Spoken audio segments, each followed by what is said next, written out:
some breaking news to tell you about in South Los Angeles. The sheriff's deputies pursuing a driver wanted for a stolen vehicle. Mark Liu is at the desk. Chopper is overhead. Mark. Yeah, that's right. So Jamie and Rudabeh, we are working very hard to try and get eyes on this pursuit. There it is right now. It is right near the 110 and the 105 in South LA. This is right on the edge of something called the Class B or Bravo airspace of LAX. This is restricted airspace for general aviation, like our news helicopters.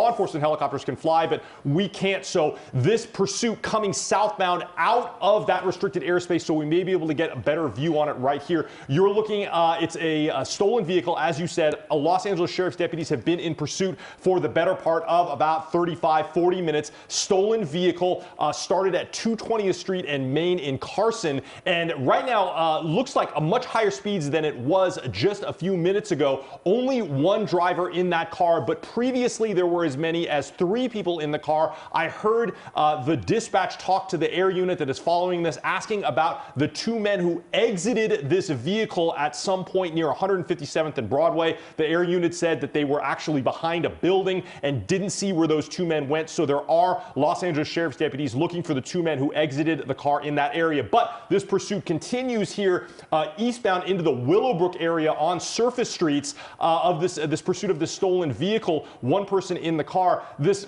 car was obeying stoplights and driving at a reasonable speed, but seems to have sped up. Now, I think we may have seen a northbound turn. This is actually not too good for SkyCal because this will be heading back into the restricted airspace of aircraft that are landing at LAX. So we may not have very good eyes on it, but you can see Carson, sheriff's deputies from Carson right behind that vehicle, Jamie and Rudabeh, and I can tell you the watch commander did authorize a pit maneuver so far. Yeah, and you can see it's coming dangerously close to cars. It even went on the wrong side of the road and into possibly opposing traffic for a second there.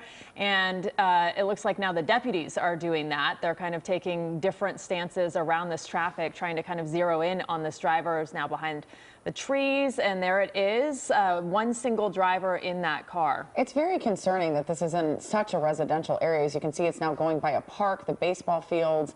There's a lot of other traffic out and about. As you said, Mark, it had been obeying the street lights. Clearly not now. Police following this vehicle as it does make some of these different turns and twists here. Of course, because it's so residential, you have so many trees, it's hard to sometimes see where the vehicle's going. Just went through.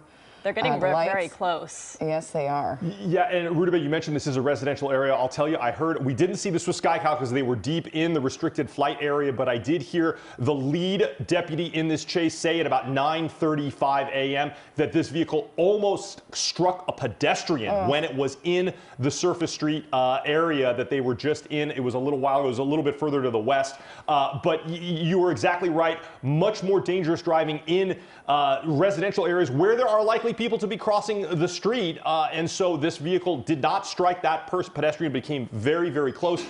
And several times the watch commander has spoken with the deputies in this pursuit as to whether or not to go into tracking mode. This is a common tactic that the Los Angeles County Sheriff's Department does, where they back off, turn off the lights and sirens, and only follow with the air unit. There doesn't seem to be any appetite for that kind of strategy here. They have been lights and sirens behind this car the entire time. Now, we apologize. It looks like SkyCal maybe, there, we've reacquired it. It did go behind the building. It is a struggle for both the pilot and photographer in SkyCal to try and manage this with the camera, as they cannot really maneuver the way they could outside of this Class B airspace that restricts us around LAX. So it looks like this vehicle is now coming again southbound on these surface streets through the Willowbrook area. And we are right on the border, Jamie and Rudabeh. If this car just came about a quarter of a mile south, we would be able to maneuver a lot easier, but unfortunately we are sort of restricted here. The air traffic control tower says we cannot enter this airspace, so we're watching it here at a distance. And there it is again. And Mark, talk about the pit maneuvers and how that works versus going into tracking mode, because we saw the deputies coming very, very close to the suspect car, and it looks like they're going faster than the speed limit to me in most of these places. And again, this is not a freeway, a highway, mostly on residential streets here. Yeah, you're exactly right. I heard the watch commander say twice advice that a pit has been authorized here. I do believe that the lead deputy in this pursuit is pit trained. This is an important component. Not all deputies go through that training, but the deputy here is trained that's driving.